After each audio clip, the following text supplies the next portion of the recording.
किसान साथियों, जैसा कि आज आपको पता है कि यहाँ जिला परिषद की साधारण सभा की बैठक थी।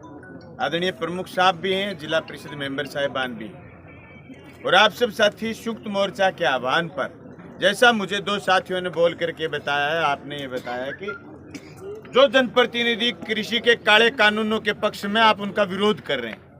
तो सबसे पहले तो मैं आपको ये बताऊं कि भाई हम तो काले कानूनों के खिलाफ राजस्थान की विधानसभा से लेकर के सड़क पर आप किसानों के साथ हैं, और हम तब तक लड़ेंगे जब तक ये काले कानून वापस नहीं होते। नंबर 2 बात, जिला परिषद की बॉडी के अंदर बैठक के अंदर साधारण सभा में जैसा हमारे जिला परिषद डायरेक्टर गण बैठे हैं, ये प्रस्ताव लेके आएंगे कि काले कानून वापस लें, तो हम चाहेंगे कि सर्वसम्मति बने। सर्वसम्मति न बने तो बहुमत से हम इन प्रस्तावों को पास करके राज्य और केंद्र तक भेजेंगे कि काले कानून वापस होने चाहिए।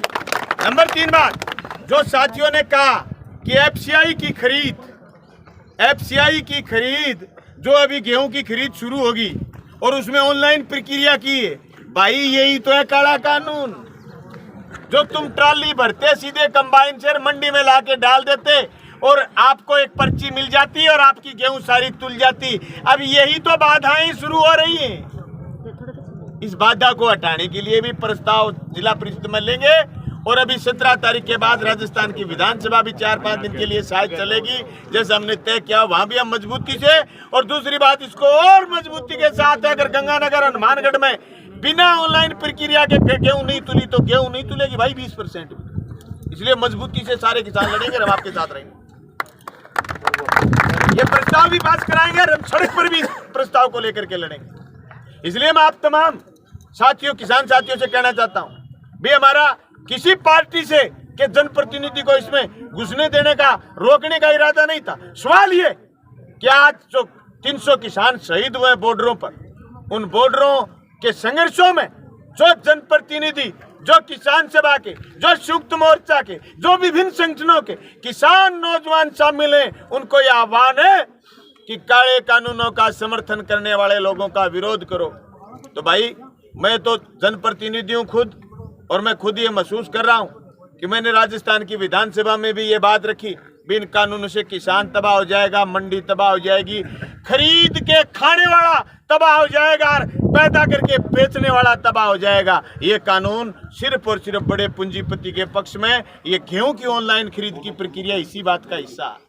मंडी में सामान नहीं आए, मंडी में किसान का माल नहीं आए, और किसान उन्हीं को बेच दे जो बाहर बैठेंगे, वो बेच करके सारा इकट्ठा वो कर लेगा जिसके पास गोदाम की सुरक्षा, गोदाम बना लिए जिसने। और यही जो आवश्यक सेवा वस्तु अधिनियम जो लिमिट खत्म की थी कि एक आदमी कितना ही खरीद सकता है, ये 1955 में कानून बना था कि एक आदमी सरकार से पूछे बगैर इस लिमिट से फालतू कोई नहीं खरीदेगा। स्टॉक करेगी तो सिर्फ सरकार करेगी, और सरकार पीडी सिस्टम से गरीब को, खेती और मजदूर को बांटेगी। मैं किसान साथियों से एक बात और कहना चाहता हूं, हमारे लिए चुनौती है इस बात की कि खेती है वो देश में 58% लोग करते हैं, 41% भूमि खेती लायक है, लेकिन उस 58% जो किसान है, उस किसान जो जमीन का मालिक है, जो खेती करता है, उसमें जो खेती और मजदूर काम करता है वो 64% है। 100 किसान काम करते हैं तो उसमें 64 आदमी ऐसे हैं जो खेती और मजदूर हैं। उसको आंदोलन में खींच के लाओ, नहीं वो भूख मर जाएगा।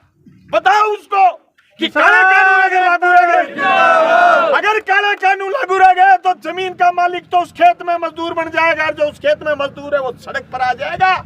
जो आज ये सरकारों की विभिन्न योजनाओं से 2 रुपए किलो और 1 रुपए किलो खाने का, पीने का राशन मिल रहा है, ये बड़ा पूंजीपति नहीं बांटेगा। पूंजीपति कल्याणकारी योजनाएं नहीं चलाता, पूंजीपति जेब के कल्याण की योजनाएं चलाता है। तो भाई इस आंदोलन को और व्यापक करने की जरूरत है।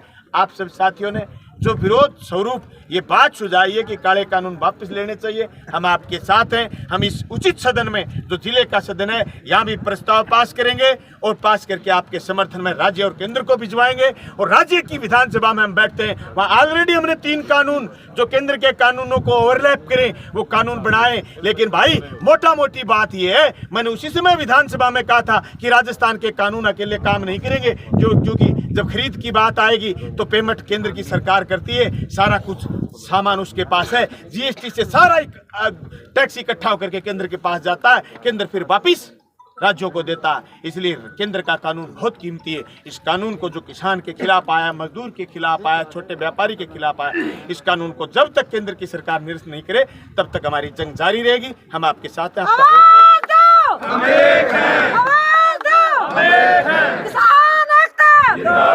साथियों, मैं थोड़ी सी आपसे इजाजत चाहूंगा। अभी एक कार्यक्रम है हमारा कलेक्ट्रेट में, हम उस कार्यक्रम में जाएंगे। उसके बाद जिला परिषद की 1 बजे से बैठक शुरू है। उसमें आपके जो दोनों तीनों काम आपने कहे हम इसमें, और पीने के पानी की जो बलदेव जी ने बात कही थी, ये बात माननीय सदस्य उस मीटिंग में रखेंगे। हम उस बात को टेक ऑफ करेंगे, उसको बात को उठाएंगे और उसको पूरा करने का प्रयास करेंगे। क्योंकि अभी भी IGNP में पानी है, कुछ सरिंद फीडर में भी पानी है, भाखड़ा में पानी है। उस पानी से पेयजल की भंडारण की व्यवस्था सुनिश्चित की जाए, ऐसी हम बात आज मीटिंग में करेंगे। आपका बहुत बहुत